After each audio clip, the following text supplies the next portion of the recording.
हम जायज़ और नाजायज़ माल इकट्ठा करके ना, हमसे जब कोई शख्स पूछता है कि किसके लिए जमा कर रहे हो, बच्चों के लिए, आप नाराज़ ना होइएगा। बच्चे तो बेचारे बालिग होने के बाद कहते हैं अब्बा जी से कि वो अगर आप एक प्लाट बेच दें तो मैं कारोबार कर लूँ, तो वो तो बेच नहीं रहे। तो शुरू से तो आप कह रहे थे बच्चों के लिए जमा कर लो। कहाँ है बच्चों के लिए? ये तो आपके नाम है, हर चीज़ पर कब्जा आपका है, कुंजियाँ सारी आपके पास है, हर चाबी आपकी दस्तरस में। भाई कहाँ है बच्चों के पास? सुन लो, याद रखना, अल्लाह की किताब का फैसला ये है, अगर आप चाहते हैं कि मेरे बच्चे मेरे बाद किसी परेशानी का शिकार ना हो, तो उसके लिए बाप का अमीर होना ज़रूरी नहीं, बाप का नेक होना ज़रूरी है।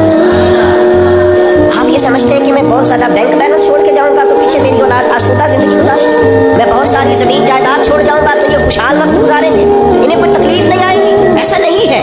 कुरान मजीद का ये फैसला है कि आपके पीछे आपके माल, आपकी जान, आपकी औलाद की हिफाजत तब होती है जब आप तकवा छोड़ के जाते हैं, परहेजगारी छोड़ के जाते हैं, नेक नामी छोड़ के जाते हैं। ये कुरान मजीद है, ये सूरह कहफ है, ये हज़रत खज़र अलैहिस्सलाम है। ये एक गांव में गए हैं जनाब मूसा करीम अलैहिस्सलाम के साथ, गांव वालों ने मेहमान नवाजी कोई नहीं की, लेकिन अल्लाह के पाक बाज लोगों ने एक गिरती हुई दीवार सीधी कर दी। और जब जनाब खज़र अलैहिस्सलाम से पूछा जाता है कि जनाब आप ये गिरती हुई दीवार सीधी कर रहे हैं और ये लोग वो है जिन्होंने पानी तक नहीं पूछा, तो ये कुरान मजीद है।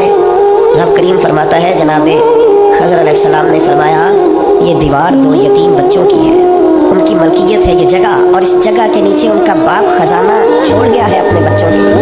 अगर ये दीवार गिर जाती, खजाना ज़ाहिर हो जाता, तो उन बच्चों का माल लुट जाता। आपने ये नेकी क्यों की? तो अल्लाह का कुरान कहता है, जनाब खज़र ने कहा वकाना अबूहुमा सालिहन, ये नेकी इसलिए की है कि इनका बाप नेक आदमी था, इनका वालिद एक साले आदमी था, अबूहुमा सालिहा। हज़रत अब्दुल्लाह इब्न अब्बास इस आया मुबारका की तफसीर में फरमाते हैं, यहाँ बच्चों की नेक नामी का जिक्र ही कोई नहीं, बच्चों का नाम ही नहीं कि बच्चे नेक थे के बाद थे, साले के बच्चे हैं नेक ही होंगे, गुमान यही है कि नेक है, परहेजगार है, लेकिन फरमाते हैं यहाँ सालियत का जिक्र है तो औलाद की नहीं, बाप की।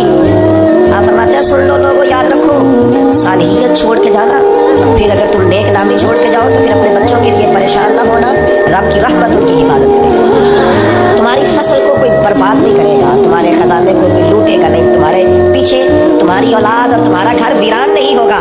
शर्त यह है कि सालियत छोड़ के जाना, तकवा अपने पीछे छोड़ के जाना, अपने पीछे नेक नामी छोड़ के जाना। अब्दुल अजीज रहमतुल्लाह अलैह से कबल जितने भी बादशाह थे करोड़ों अरबों की जायदादें छोड़ गए, लेकिन उनका हाल ये था कि उनकी औलादें ऐसी शराब कबाब में उलझी। दो बादशाह तो ऐसे थे जिनके बच्चे जामा मस्जिद के सामने भीख मांगा करते, और जनाब उमर बिन अब्दुल अजीज रहमतुल्लाह अलैह ने आखिरी वक्त में अपनी बीवी को कुछ नसीहतें करना चाहिए तो कहने लगी, अल्लाह ताला आपको आपकी नेकियों की जज़ा दे, औलाद के लिए कुछ नहीं कर सकते, कुछ नहीं है हमारे बच्चों के पीछे। आपने फिर मैं बुलाओ ना बेटे हाजिर हुए तो हज़रत उमर बिन अब्दुल अजीज कहने लगे, बेटा तुम्हारा बाप बुज़दिल था, जायदाद नहीं बना सका, इसे माफ़ कर दे। कहा भाजी आप बुज़दिल क्या मतलब, तो हर मैदान में डटे रहे।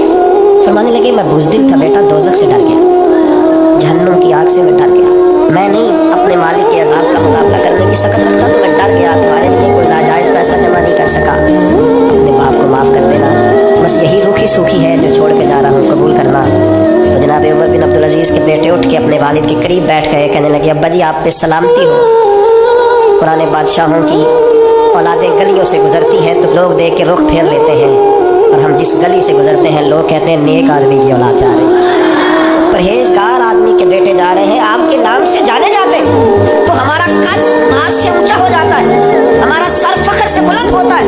दोस्तों अल्लाह फरमाता है वकाना अबूहुमा सालिहा, उनका बाप साले था, नेक था। घर चाहते हो कि पीछे औलाद को तकलीफ ना आए, जाने के बाद औलाद पर कोई आजमाइश ना आए, ज़माने की तेज़ धूप की तपशीनें न पहुँचे, हालात की शिद्दत का ये शिकार न हो,